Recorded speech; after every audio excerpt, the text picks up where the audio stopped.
सिद्धि बुद्धि प्रदे देवी,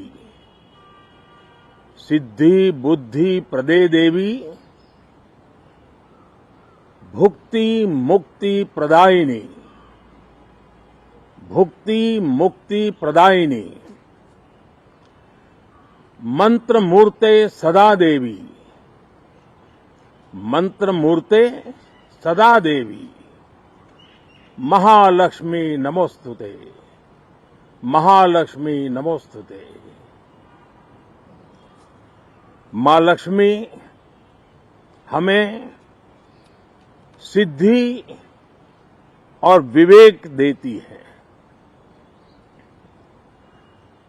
समृद्धि और कल्याण भी देती है। मैं मां लक्ष्मी से प्रार्थना करता हूं कि देश के हर गरीब एवं मध्यम वर्ग समुदाय पर मां लक्ष्मी की विशेष कृपा रहे। साथियों, हमारे गणतंत्र के 75 वर्ष पूरे हुए हैं।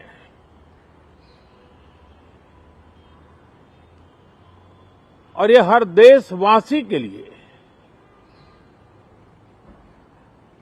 सर्वाधिक गौरवपूर्ण है और विश्व के लोकतांत्रिक जगत के लिए भी भारत का ये सामर्थ्य अपनी एक विशेष स्थान बनाता है। साथियों, ये देश की जनता ने मुझे तीसरी बार ये दायित्व दिया है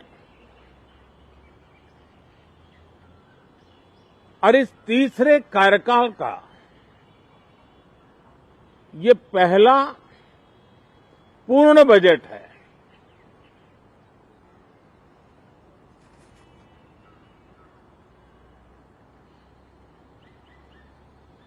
और मैं विश्वास से कह सकता हूं कि 2047 जब आजादी के 100 साल होंगे, विकसित भारत का जो संकल्प देश ने लिया है, यह बजट सत्र, ये बजट एक नया विश्वास पैदा करेगा, नई ऊर्जा देगा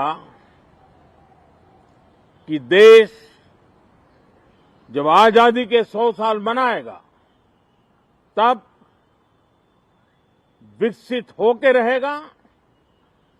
140 करोड़ देशवासी अपने सामूहिक प्रयास से इस संकल्प को परिपूर्ण करेंगे। तीसरे टर्म में हम मिशन मोड में देश को सर्वांगीण विकास की दिशा में, चाहे वो भौगोलिक रूप से हो,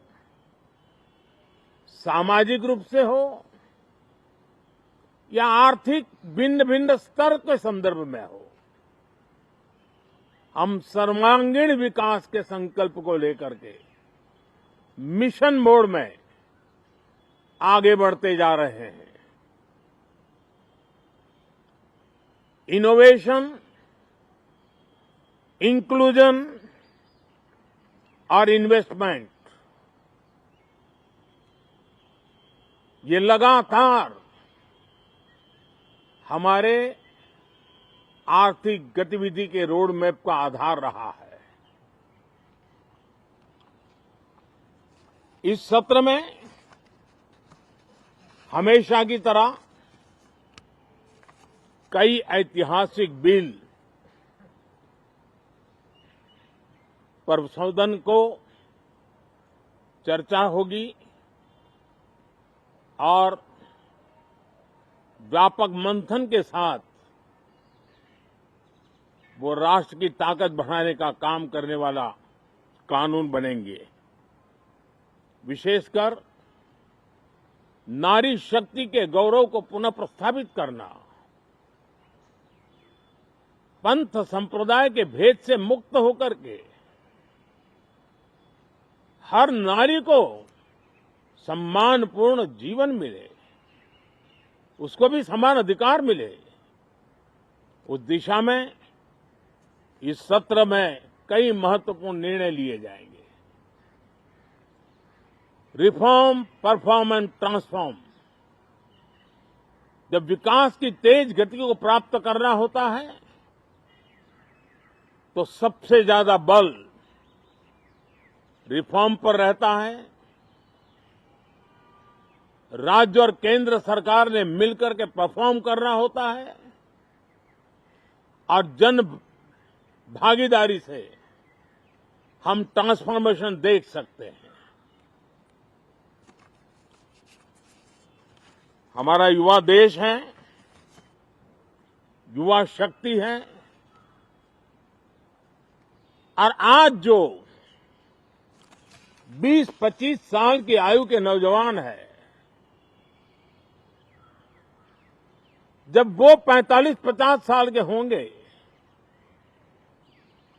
तब वो विकसित भारत का सबसे बड़े बेनिफिशियरी होने वाले हैं। उम्र के उस पड़ाव पे होंगे, नीति निर्धारण की व्यवस्थाओं में उस जगह पे बैठे होंगे कि वे गर्व के साथ आजादी के बाद जो शताब्दी शुरू होगी, एक विकसित भारत के साथ आगे बढ़ेंगे। और इसलिए ये विकसित भारत के संकल्प की पूर्ति का प्रयास, ये अथाग मेहनत आज जो हमारे टीनेजर्स हैं, हमारी युवा पीढ़ी है, उनके लिए ये एक बहुत बड़ा तोहफा बनने वाली है। जो लोग 1930 में, 42 में आजादी के जंग में जुट गए थे, पूरी देश की युवा पीढ़ी खप गई थी आजादी के जंग में, और उसके फल 25 साल के बाद जो पीढ़ी आई उसको नसीब हुए। उस जंग में जो नौजवान थे उनको नसीब हुए। आजादी के पूर्व के वो 25 साल आजादी के जश्न मनाने का अवसर बना। वैसे ही ये 25 वर्ष समृद्ध भारत, विकसित भारत, ये संकल्प से सिद्धि और सिद्धि से शिखर तक पहुंचने का देशवासियों का इरादा। और इसलिए बजट सत्र में सभी सांसद विकसित भारत को मजबूती देने के लिए अपना योगदान देंगे। विशेष करके जो युवा सांसद है उनके लिए तो सुनहरा अवसर है, क्योंकि वो आज सदन में जितनी जागरूकता, जितनी भागीदारी बढ़ाएंगे और विकसित भारत के जो फल है वो तो उनकी नजर के सामने देखने को मिलने वाले हैं। और इसलिए युवा सांसदों के लिए एक अनमोल अवसर है। साथियों, मैं आशा करता हूं कि हम देश की आशा आकांक्षाओं के इस बजट सत्र में खरे उतरेंगे।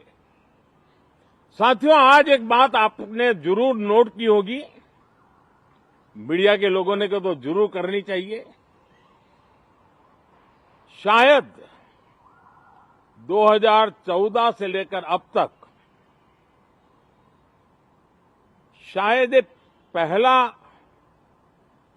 पार्लियामेंट का सत्र है कि जिसके एक दो दिन पहले कोई विदेशी चिंगारी नहीं प्रगटी है। विदेश में से आग लगाने की कोशिश रही हुई है। 10 साल से 14 से देख रहा हूं, हर सत्र के पहले शरारत करने के लिए लोग तैयार बैठते थे और यहां उसको हवा देने वालों की कोई कमी नहीं है। ये पहला सत्र मैं पिछले 10 साल के बाद देख रहा हूं कि जिसमें किसी भी विदेशी कोने से कोई चिंगारी नहीं हुई। साथियों, बहुत बहुत धन्यवाद। प्रधानमंत्री नरेंद्र मोदी को सुन रहे थे आप, जहां बजट सत्र से पहले पीएम मोदी संबोधित कर रहे थे और उन्होंने अपने पूरे कार्यकाल के बारे में जानकारी दी और आने वाले बजट सत्र में क्या खास रहने वाला है उसके बारे में भी प्रधानमंत्री नरेंद्र मोदी जानकारी देते नजर आ रहे थे। उन्होंने कहा कि इस बजट सत्र में महिलाओं और युवाओं पर खास फोकस रहेगा और इसके साथ ही साथ जो सांसद इस बार चुन के आए हैं, जो युवा है, उनको लेकर के भी उन्होंने अहम बात कही है। उन्होंने कहा है कि युवा की भागीदारी सबसे ज्यादा हो, यही उम्मीद करता हूं। और इसके साथ ही उन्होंने राहुल गांधी पे कहीं ना कहीं तंज कसा है। उन्होंने कहा है कि पहली बार ऐसा हुआ है जब विदेश में भारत को लेकर के कुछ गलत बातें नहीं की गई हैं और आज प्रधानमंत्री नरेंद्र मोदी का ये संबोधन हर मायने में खास माना जा रहा है, क्योंकि आने वाले वक्त में जो बजट सत्र होने वाला है और जो देश का बजट पेश होने वाला है उसमें कई अहम बातों का जिक्र भी प्रधानमंत्री नरेंद्र मोदी करते नजर आए। प्रधानमंत्री ने साफ तौर पर यह कहा कि आने वाले भविष्य में भारत को विकसित भारत बनाना है। मंत्र मूर्ते सदा देवी, मंत्र मूर्ते सदा देवी, महालक्ष्मी नमोस्तुते, महालक्ष्मी नमोस्तुते। मां लक्ष्मी हमें सिद्धि और विवेक देती है, समृद्धि और कल्याण भी देती है। मैं मां लक्ष्मी से प्रार्थना करता हूं कि देश के हर गरीब एवं मध्यम वर्ग समुदाय पर मां लक्ष्मी की विशेष कृपा रहे।